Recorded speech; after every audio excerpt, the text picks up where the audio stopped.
welcome back to my channel. In today's video, I'm doing a 30-day challenge in Fae Farm, in which I will be trying my hardest to accomplish as much as possible. Be sure to click subscribe, and without further ado, let's get on with the video. On day 1, I met Mayor Merritt, completed a few tutorials, including one for fishing, clearing debris off of my farm, did a few quests, and met some of the townsfolk. I forgot how much fiber initially spawned and was dreading cleaning it up as it took me a few in-game days. On day 2, I went through my mailbox, opened and read all of the letters sent to me, cleared more debris on my farm, and tended to my turnips. I spoke to Alaric, gathered and cooked up some shellfish as a gift for him in exchange for assistance in Azoria. For the remainder of the day, I wanted to continue working on clearing debris off of my farm so I could have more room and see my crops better. I utilized some of the materials collected while cleaning to craft a beverage station and placed it in my house. On day 3, I cleared some of the thorns with Alaric and received my very first wand, tended to my crops, cleared more of the thorns around Azoria, gathered crafting resources from the remaining debris on my farm and from the beach. I didn't have that many crops planted yet, so I visited Holly to buy more and planted them near the first few. My storage wasn't very large yet, so I purchased a storage upgrade from Sky so I could have more room. On day 4, I checked my mail, tended to my crops, redeemed a quest with Eddie regarding the safety of Azoria, and caught a few fish for him to sell at the market.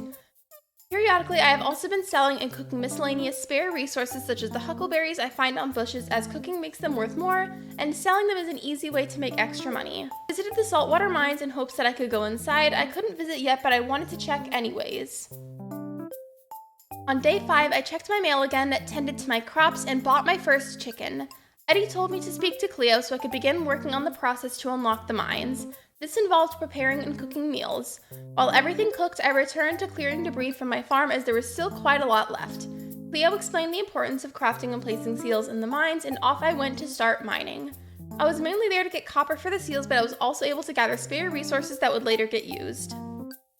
On day 6, you guessed it, I checked my mail, followed by tending to my crops and harvesting them. I took the copper seal to Cleo and continued mining to make further progress and collect materials to make my stone forge and upgrade to a copper pickaxe.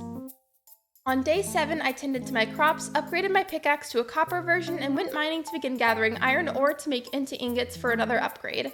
I didn't have a lot of seals made yet, so I unfortunately had to repeatedly do certain levels, but I at least got a lot of spare materials in doing so. On day 8, I gathered the seals that I crafted, tended to my pet chicken, Hennifer, and mined for essentially most of the day. I needed to get deeper into the levels and make more seals ASAP so I could access levels with iron ore. Aside from needing the iron for quests from Cleo, it's generally used a lot in the game and I wanted a stockpile of it. On day 9, I did some cooking, animal care, and returned to the mines to continue gathering iron ores and other important resources. Later in the day, I did more farming as all of my crops had been harvested. I needed to plant more to cook and sell. Drake wanted me to practice combat in the mines, and the only reason I took this quest was because of the florin that I would get from it. The initial enemies are fairly easy to defeat anyways, so this wasn't too hard. On day 10, I tended to my crops and chicken before promptly heading over to the mines to begin the painstaking process of going all the way down to level 25. Little did I know when I started this was going to take much longer than I anticipated. Over the next few in-game days, aside from watering my crops and tending to my chicken, I spent almost all of my time at the mines, continually trying to reach level 25. Buying potions from Vera was insanely helpful. In between mining trips on these days, I purchased extra potions from Vera, gathered a quest from Rosalind to make a pink flower, and upgraded my axe. Additionally, I tried my best to remember to fish and forage whenever I could so that way I could cook meals to boost my energy. On day 13, I spent less time at the mines and instead focused more on cooking, farming, fishing, and crafting on my farm.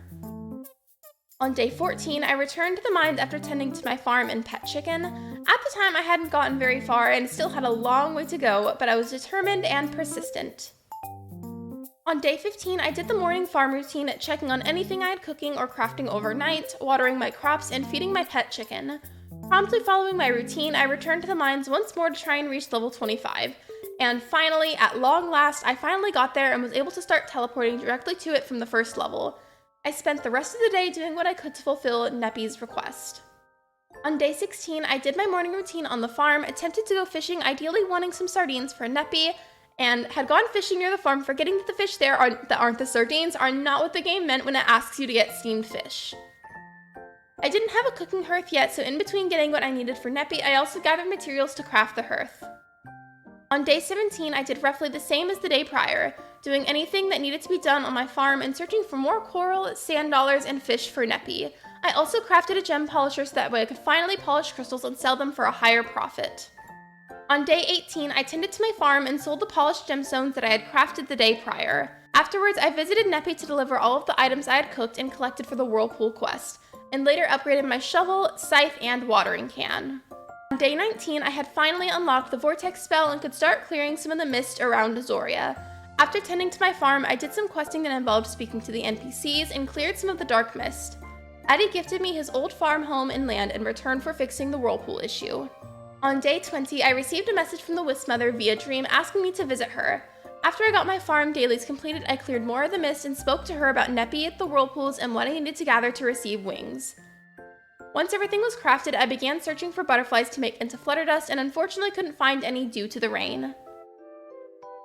On day 21, after my farm dailies, I almost immediately began searching for butterflies to make into flutter dust. Thankfully, they did not need to be the same kind, otherwise who knows how long it could have taken. I spent time looking for crystals to polish so I could sell them for extra florin, and the dust ended up finishing a lot faster than I thought, so I ran to the Wisp Mother to finally get a pair of wings. Day 22, I went mining as much as I could in order to retrieve a substantial amount of gemstones on behalf of the Wisp Mother, so the portal could be opened and I could enter the Fae realm. On day 23, I opened the portal with the Wisp Mother, gathered and planted flowers on behalf of Mayor Merritt, and visited the Fae realm for the very first time.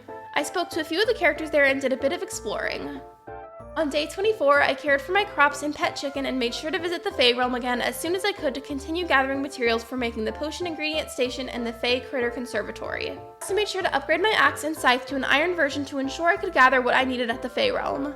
Day 25, it was raining, so I didn't have to water my crops. I realized I didn't have any trees on my farm, so I bought a handful of pear tree saplings and waited until the summertime to plant them as they were seasonal. On day 26, I watered my crops, checked on Hennifer the chicken, and harvested mulch from the spooky woods to use for crafting. I visited the Fae realm again to grab the remainder of what I needed to craft with.